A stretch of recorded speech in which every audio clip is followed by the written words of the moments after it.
E aí, pessoal, sejam todos muito bem-vindos aqui a mais uma aula do nosso Desenhando Direito.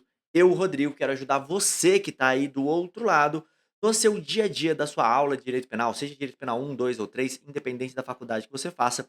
Conteúdo gratuito, eu vou pedir para você só fazer um favor para mim bem rápido, tá?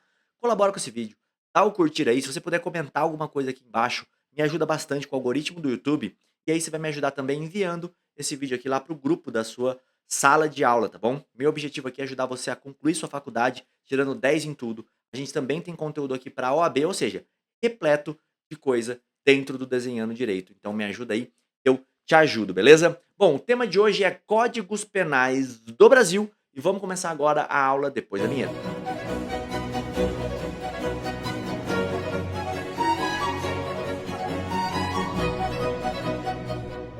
Bom, pessoal, é o seguinte, vamos começar então a falar sobre os códigos penais do Brasil. Rodrigo, por que você vai falar sobre os códigos penais do Brasil? Por causa disso daqui, ó. Se não tem as manhas, não entra não. Sem a instrução de um profissional. Exatamente. Quem não tem as manhas não entra não sem auxílio de um profissional. E você vai se tornar um profissional do direito. Então você precisa saber como é que funciona o Código Penal no Brasil, a história dele, como é que funciona o Código Penal atual, como que é a divisão dele e muitas outras coisas que vão te ajudar no dia a dia. Isso eu tenho certeza absoluta, beleza? Bom, então vamos lá. Olha só, a gente vai começar falando sobre a história aqui do nosso Código Penal, tá? Olha quantos códigos penais nós tivemos. A gente vai começar lá em 1830 e eu te peço atenção, porque isso aqui é interessante pra gente saber, tá? E é rápido. Em 1830, a gente teve aqui, ó, o Código Criminal do Império. Esse aqui, a curiosidade é que ele foi o único código que recebeu o nome criminal. De lá pra cá, todos os outros, não houve a palavra criminal no nome do código, tá? Ele foi alterado em 1890, ele foi substituído pelo Código Penal dos Estados Unidos do Brasil. Sim, meu pequeno gafanhoto. Já se chamou Estados Unidos do Brasil, o nosso país, beleza? Então aqui, Código Penal dos Estados Unidos do Brasil. 1932, houve uma outra alteração para consolidação das leis penais. Depois disso, em 1940, nós tivemos o Código Penal. Esse Código Penal de 1940, se você puder aí, ó, coloca aí do lado uma observaçãozinha, um maisinho, alguma coisa assim. Eu vou tentar colocar aqui junto com vocês, ó. Bom, deixa que depois eu coloco, mas enfim, coloca uma observaçãozinha nesse 1940. Por quê? Porque ele é o Código Penal atual. Eu vou escrever aqui, ó. Ele é o atual, tá? Rodrigo, mas tem mais 3 para baixo. Já vou te explicar, calma, não precisa de pressa aqui. A gente tá para aprender. 1969, houve o que, Rodrigo? Houve um Código Penal também, chamado de Código Penal. Porém, ele foi publicado, mas ele nunca entrou em vigor. Existe uma coisa no direito, você já deve ter estudado isso, chamado vacatio legis. Ele ficou lá na vacatio legis, ele foi publicado e ficou no tempo que tem que esperar para todo mundo aprender o código para ele entrar em vigor. Mas ele acabou não entrando em vigor nunca. E sabe quem gostou desse código aqui? Professor Damásio, não sei se já ouviu falar dele, mas é um penalista aí de mão cheia, ele já é falecido, tá? Mas tem a faculdade Damásio, enfim. Se você está me assistindo aí da faculdade de Damásio, um grande abraço para vocês. Eu estudei junto com cursinhos do Damásio também, mas vamos lá, né? Para falar aqui desse código. Por que o Damásio é importante para esse código, Rodrigo? Porque ele comentou o Código Penal de 1969 inteiro. Ele estava com o livro pronto. Só que aí aconteceu o quê? O Código Penal nunca entrou em vigor. Ele foi publicado, mas nunca entrou em vigor. Então as anotações dele, o livro inteiro que ele escreveu, foi pro ralo, beleza?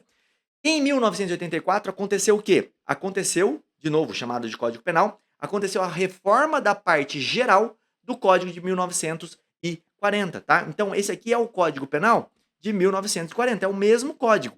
Desde 1940 a gente tem o mesmo Código Penal. Espero que daqui a pouco saia um novo Código Penal, né? Já tá precisando, é muita alteração, é muito remendo. Você vai ver que eu vou falar ainda para você disso nessa aula. Rodrigo, o que que é essa parte geral do código? Como assim teve uma reforma? Vou te explicar agora a diferença, como é que funciona o nosso Código Penal atual, beleza? Esse é o próximo tema aqui da nossa aula. O nosso Código Penal atual, ele funciona da seguinte maneira, tá? Ele é composto por duas partes. A primeira parte é a parte geral e a parte especial. Então nós temos duas divisões. Já te explico o que faz a parte geral e já te explico o que faz a parte especial.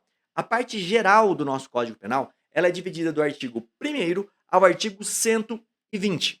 Ela pega toda essa faixa de artigo, tá? E ela tem uma finalidade específica.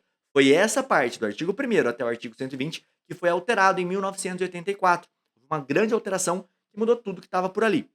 E nós temos a parte especial, que vai do artigo 121 até o artigo 361. Já já você vai estar familiarizado, você já vai estar sabendo que o 121 é o homicídio, e o 147 é o delito de ameaça, o 155 é o delito de furto, e aí você vai aprendendo como é que funciona cada um dos artigos, tá? Um ou outro você vai ter aí de cabeça. 171 você já deve saber que é o estelionato, enfim. Então já dá para entender mais ou menos o que é a parte especial, mas eu vou te explicar, tá? Vamos lá, o que é a parte geral, Rodrigo? São normas destinadas à aplicação da lei penal. Como assim? Vou te mostrar exemplos do que tem aqui na parte. Desculpa, do que tem aqui na parte geral. Essas regras são aplicadas não somente para o nosso Código Penal, para os crimes previstos no nosso Código Penal. Olha que interessante isso. Mas também para toda a legislação extravagante. O que é isso, Rodrigo? Lei de drogas, Lei Maria da Penha, Lei de tortura, Lei de contra crimes de ordem financeira. Qualquer uma dessas leis esparsas, vamos dizer assim, a gente vai falar disso no próximo tema, tá? Elas têm aplicação da parte geral do nosso Código Penal. Então, as regras que a gente estuda na parte geral do Código Penal vai aplicar para tudo, tá? Você vai aplicar para todo lugar. O que tem dentro dessa parte geral, então, Rodrigo? É isso que a gente vai estudar na maior parte do tempo aqui no Desenhando Direito. Mas vamos lá. Nós temos normas, então, destinadas à aplicação da lei quando se considera, por exemplo, quando se considera praticado o delito. Quando que um delito é praticado? Isso é chamado de tempo do crime. Nós temos aula aqui no Desenhando Direito que fala sobre isso. Outro exemplo, a existência propriamente do delito. A gente vai falar sobre conduta do agente, dolosa ou culposa, nexo de causalidade, qual que é o nexo de causalidade entre a conduta e o resultado? Tudo isso tem aula aqui no canal do Desenhando Direito, tudo é tema que tem que aprofundar bastante, mas tudo isso está previsto aonde? Lá na parte geral do nosso Código Penal. Causas que excluem o crime, como assim? Afasta a ilicitude dele ou isenta aquele réu de pena. Rodrigo, tá muito difícil, cara, eu não tô conseguindo pegar. Meu pequeno gafanhoto, paciência, só quero que você entenda mais ou menos que são regras que vão delimitar de onde começa o crime, até onde o crime vai, se aquilo realmente é um crime ou se não é um crime, se ele existe ou se ele não existe, se tem alguma coisa que pode afastar aquele crime. É só isso que eu quero que você entenda agora. Do que cuida a parte geral. Execução de pena, olha que interessante. Tem execução de pena lá, Rodrigo? Tem execução de pena. Aplicação de medida de segurança para quem é inimputável, para quem é semi-imputável, tudo isso a gente vai falar nas próximas aulas. Eu quero que você entenda como é que funciona a dinâmica. Causa de extinção da punibilidade. Me dá um exemplo, vou escrever aqui, ó. Prescrição. O que é a prescrição? Depois de um tempo, o Estado não pode mais processar aquela pessoa. O crime prescreve. Não consigo mais processar ela. Isso está onde previsto? Na parte geral. Então, basicamente, são regrinhas que os crimes devem seguir. Então, o crime de tráfico de drogas deve seguir as regrinhas que estão aqui nessa parte geral, apesar do delito de tráfico de drogas não estar tipificado dentro do nosso Código Penal. Beleza? Deu para entender isso bem? Então, parte geral a gente matou. Ó, você já pegou o que é aí, já tá mais experiente. Agora vamos para a parte especial. Cara, eu falei ali no comecinho pra você, né? São os crimes propriamente ditos. Vamos abrir aqui, ó. É destinado a definir os delitos e a combinar as penas. Então eu vou fazer o quê? Vou falar, olha, matar alguém, pena, tanto a tanto. A gente já vai ver isso aqui. Normas de conteúdo explicativo. Também tem aqui dentro, Rodrigo? Também tem, são poucas. Me dá um exemplo. Tá ali embaixo, ó. Artigo 327. Então eu não posso falar que só tem crimes.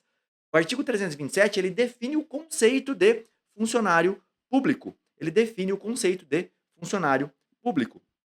Como assim, Rodrigo? Você quer saber o que é funcionário público? Você abre o artigo 327 do Código Penal, que para o direito penal vai estar definido lá o que é um funcionário público. Por que isso é relevante? Porque tem crime que só pode ser cometido por funcionário público. Tem crime que o funcionário público ele responde de uma forma e quem não é responde de outra. Então eu preciso saber o que é funcionário público. E essa definição está nesse artigo 327, beleza? Causas que excluem o crime ou isentam o agente de pena. Exemplo, perdão judicial. Tem essa previsão lá no crime de homicídio, para você ter uma ideia. Beleza? Então tudo isso existe dentro do nosso código na parte especial. Basicamente, para você entender, parte geral são as regras de como funciona cada um dos crimes e a parte especial são os crimes propriamente dito. Pode ter lei extravagante, outras leis que disciplinam outras coisas? Sim, pode ter. E aí, isso a doutrina tem chamado de decodificação penal, que eu vou falar já com vocês. Primeiro a gente vai falar sobre indicação marginal ou rúbrica. O que é uma indicação marginal ou rúbrica? São umas expressões que a gente encontra do lado dos artigos ali, que ele vai vir de forma destacada, você vai ver aqui, que se destinam à sua maior inteligibilidade. Nossa, inteligibilidade, que palavrinha difícil, né? O que é esse trem? É você entender o que está ali, para você entender melhor o artigo, tá? Mas essa é uma expressão muito utilizada, até no dia a dia. Às vezes, quando tem datilógrafo, né, que escreve assim, quando ele não entende o que a pessoa falou, ele coloca ininteligível. Isso vem de inteligibilidade, tá? Que é a capacidade de você entender o que tá ali. Rodrigo, você pode me mostrar isso? Porque falando assim ficou difícil. Posso, ó. Aqui está o nosso Código Penal, tá? Coloquei ele aqui para você. Olha só, que interessante. Anterioridade da lei. Tá vendo aqui escrito anterioridade da lei? Depois ele vem aqui embaixo, artigo 1º. O que é essa observação aqui em cima? É isso que a gente acabou de tratar. É isso, exatamente disso que eu estou falando com você. Ele vai explicar que o artigo 1º vai falar sobre a anterioridade da lei. Não há crime sem lei anterior que o defina, nem a pena sem prévia combinação legal. Tem aula aqui no Desenho de Direito, onde eu explico cada um desses artigos, tá? Vamos lá no 121, que eu quero te mostrar um negócio, ó. Homicídio simples. Por que a gente chama o fato de uma pessoa matar a outra de homicídio? Porque, ó, tá aqui, homicídio simples. É o caput do artigo 121. Depois você vai aprender o que é caput, o que é parágrafo. Vou fazer uma aula, inclusive, explicando para você essa divisãozinha, que é muito importante, principalmente aqui no nosso direito penal, tá? Então tá aqui, ó. A partir do 121 eu tenho um crime e eu tenho uma pena combinada. Antes do artigo 121 eu não tenho isso, eu não tenho crime e pena combinada, eu tenho regras, tá? Causas interruptivas da prescrição, tá vendo aquilo que a gente falou? Eu tenho regrinhas, beleza? Deu para entender? Isso ficou bem claro agora para vocês, né? O que é uma indicação marginal ou rúbrica? É essa palavrinha. Por que você está me falando isso, Rodrigo? Vai cair na minha prova? Provavelmente não, mas isso ajuda demais você saber isso. Porque às vezes você vai bater o olho no artigo, você vai procurar onde é que está a rúbrica desse artigo. Tá ali em cima. E aí quando você acha isso, ó, putz, esclareceu bastante, tá? Porque o código acaba sendo uma historinha. Quando você lê ele na sequência, ele acaba sendo quase como uma historinha. Bom, descodificação penal. Que trem que é esse, Rodrigo? Se isso cair numa prova sua, até mesmo num concurso, o que é o fenômeno da descodificação penal? O que é um código? Código é um negócio, tipo esses livros que estão aqui em cima, né? É um compilado com um monte de leis, né? O Código Penal, por exemplo, ele vai definir várias regras. Isso podia estar em leis esparsas? Podia, mas está tudo dentro do mesmo lugar. Então, o Código Penal tem vários crimes definidos, várias regras definidas. Isso é uma codificação. Eu codifiquei aquilo em um código penal. Só que existe a descodificação penal. O que é isso? É a criação e a existência de dezenas, se não centenas, de leis especiais, leis extravagantes que definem infração penal. Já falei hoje aqui com vocês. Lei de drogas, Lei Maria da Penha, lei de tortura, lei de crimes ambientais e por aí vai, tá? Tem lei espalhada para tudo quanto é lado, um monte de crime. Tem o ECA que define crime, um monte de lugar que vem definindo crime. O exemplo está aqui embaixo, ó, racismo, droga, violência doméstica, só para você entender o que é isso. Por que esse fenômeno eu tenho que saber? Porque talvez isso aqui caia na sua prova, tá? Discorra sobre a decodificação penal. Qual que é o problema disso para o direito, Rodrigo? Ó, vamos ler aqui, ó, uma severa lesão aos princípios da necessidade, sistemacidade, racionalidade, unidade, simplicidade e proporcionalidade. Quero te explicar tudo isso para a gente poder finalizar aqui essa nossa aula de hoje, tá? Bom, que acontece quando eu deixo leis esparsas? Primeira coisa, eu tenho o princípio da necessidade, né? Eu não sei se preciso daquele crime lá, porque talvez ele já esteja disciplinado em outro lugar. E eu não consigo ter isso muito perto para eu poder ver. Talvez o homicídio que está definido aqui, lá no Código de Trânsito Brasileiro, também define o que é homicídio na direção de veículo automotor. Então, às vezes, eu acabo perdendo o princípio da necessidade desse monte de lei aqui, né? Precisa disso tudo mesmo? Não era mais fácil compilar tudo em um lugar só para ficar mais fácil? A gente saber o que é crime, o que não é crime, onde é que está a aplicação de cada uma desses itens? Sim, seria a sistemacidade. Eu entender que, olha, o comecinho ali eu vou falar dos crimes contra a vida, depois eu vou falar dos crimes contra o patrimônio. Olha só que interessante, o Código Penal ele é dividido por livros, ele é dividido por capítulos. Olha só que interessante aqui, ó. Vamos descer, ó. Parte especial, tá escrito aqui. Não fui eu que inventei isso. Título 1, dos crimes contra a pessoa. Capítulo 1, dos crimes contra a vida. Então, no título 1, eu tenho os crimes contra a pessoa, tudo aquilo que for contra a pessoa. Só que no capítulo 1, eu tenho só crimes contra a vida.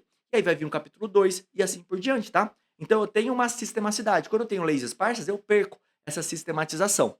Racionalidade. Como que eu vou usar de forma racional cada um desses negócios? Como é que eu vou entender cada um desses artigos? Unidade. A gente está falando aqui de ter tudo num lugar só, tá? Tudo tá interligado, tá vendo? Você não precisa citar tudo isso, mas você tem que entender quais são os conceitos. E tudo está presente em um único documento, muito mais fácil de ser acessado. Simplicidade, vem nesse mesmo sentido, né? É mais fácil, tô toda hora falando aqui isso para vocês. E por fim, proporcionalidade, eu queria parar nesse, que é o mais importante aqui de eu te explicar. Às vezes, a gente tem crimes definidos lá na lei de drogas que tem uma pena específica. Só que quando eu olho um crime do Código Penal, aquilo fica muito desproporcional. Às vezes o legislador ele busca lá, numa lei específica, punir de uma certa forma e ele põe um crime lá com a pena de 20 a 25 anos. Pô, peraí, essa pena é maior que a pena de homicídio qualificado, de crime hediondo, não dá. isso está desproporcional dentro do código. E existem teses, tá? Defensivas que vão te mostrar isso. Que o princípio da proporcionalidade ele pode alterar a pena que está constando lá numa lei. É o caso do que, Rodrigo? Muita discussão com relação a isso. A usar anabolizantes, ao tráfico de anabolizantes. Como é que isso vai funcionar? Quando eu compro anabolizante de fora do Brasil, por exemplo, e trago para o Brasil sem autorização da Anvisa. Eu vou responder por uma pena muito maior que de tráfico de drogas, por exemplo. Isso não é proporcional. E aí a gente consegue alterar essas penas através de uma tese defensiva, beleza? Queria que você entendesse e visse essa visão sistemática do nosso Código Penal brasileiro aqui, desde como ele começou, passando por como ele é montado, entendendo essas questões paralelas, porque eu tenho certeza que depois que você passa por uma aula dessa, você entende essa sistematização, todo o resto vai ficar mais fácil. Então, basicamente, isso aqui é quase a aula número 1 aí que você tem que assistir quando você está entrando dentro do curso de Direito Penal para ficar mais fácil, para abrir um pouco a tua visão, beleza? Bom, é isso aí, galera. Não esquece de compartilhar esse vídeo aqui, que você vai me ajudar muito. Vou deixar aqui do lado indicação de outros vídeos que você pode assistir, uma indicação do próprio YouTube aí para você, o vídeo mais novo que a gente colocou. Se você não é inscrito ainda, se inscreva nesse canal aqui, comente, isso ajuda bastante a gente a continuar produzindo esse conteúdo, a produzir mais conteúdos para vocês aí, tá bom? Um grande abraço e a gente se vê aonde? Na próxima aula.